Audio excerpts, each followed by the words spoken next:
আলুর চিপসগুলি ভাজা হয়ে গেছে এবং খুব সুন্দর এটি মুচমুচে হয়েছে, কালারটাও খুব সুন্দর হয়েছে।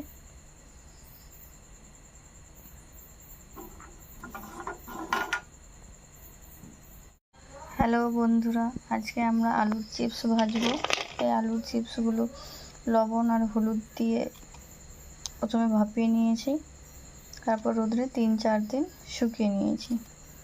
এগুলো মুচমুচে খেতে হবে, শক্ত শক্ত হয়ে আছে।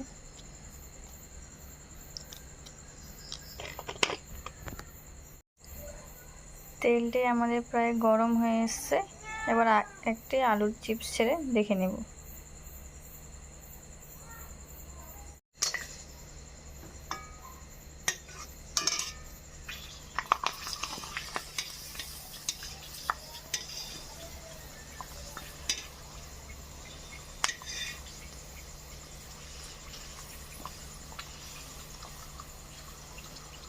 এইভাবে ধীরে ধীরে সব আলুর চিপসগুলি ভেজে নেব।